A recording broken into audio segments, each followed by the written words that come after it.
অনেকে বলছে, দেখলাম অনেক ভিডিওতে আমি দেখলাম যে অনেকে বলছে আগামীকাল রেজাল্ট। আমি আবারও বলছি আগামীকাল রেজাল্ট নয়, আগামীকাল দুপুরবেলা 2টোর সময় হয় জয়েন্টের যে ভবন সেখান থেকে একটা প্রেস কনফারেন্স করা হবে 2টোর সময়। সেখানে আগামী পদক্ষেপগুলো যে জয়েন্টের রেজাল্টের কবে আসবে বা জেন পাস কবে হবে, জিলেট কবে হবে, সেগুলো নিয়ে ডিসকাস হবে।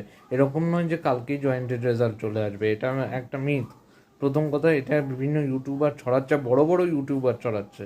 হ্যাঁ, কিন্তু ওই বড় বড় ইউটিউবারই তোমরা দেখছো এবং সেগুলোকে সাবস্ক্রাইব করছো, আর এইদিকে সাবস্ক্রাইব করছো না। এরকম নয় যে কালকে রেজাল্ট বেরোবে না।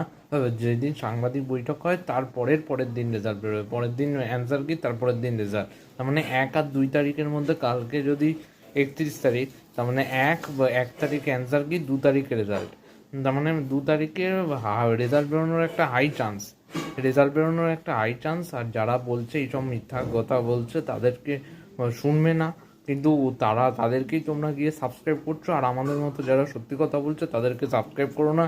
একটা লাইক কমেন্ট তো দূরের কথা, ওগুলোও করো না, শুধু দেখে দিয়ে চলে যাও। আর যারা মিথ্যা কথা বলছে তাদেরকে ভুড়ি ভুড়ি লাইক আর কমেন্ট আর সাবস্ক্রাইব। মানে সব অসতের দুনিয়ায় তো ভুলে গেছিলাম, কলিযুগে সব অসতের দুনিয়ায় চলে। যারা অসৎ কাজ করবে তারাই মাথা তুলে বাঁচবে, এটাই নিয়ম। যাই হোক, কিছু করার নেই। যদি পছন্দ হয়, আমি সবার আগে এই সমস্ত জিনিসগুলো সত্যি কথা তুলে ধরি।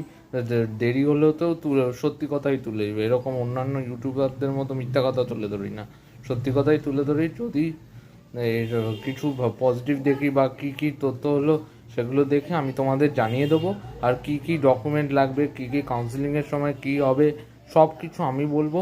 শুধু একটু সাবস্ক্রাইবটা করে যেও যখন দেখছো। আমি এত কষ্ট করে বানাচ্ছি ভিডিও, তোমাদের একটা সাবস্ক্রাইব করতে বিশাল পয়সা খরচ হয়ে যাবে না। তাই সাবস্ক্রাইব, লাইক আর কমেন্টটা চাই। তবেই আমি ভিডিও এরপরে আরও বানাতে ইন্সপায়ার্ড হব। নমস্কার।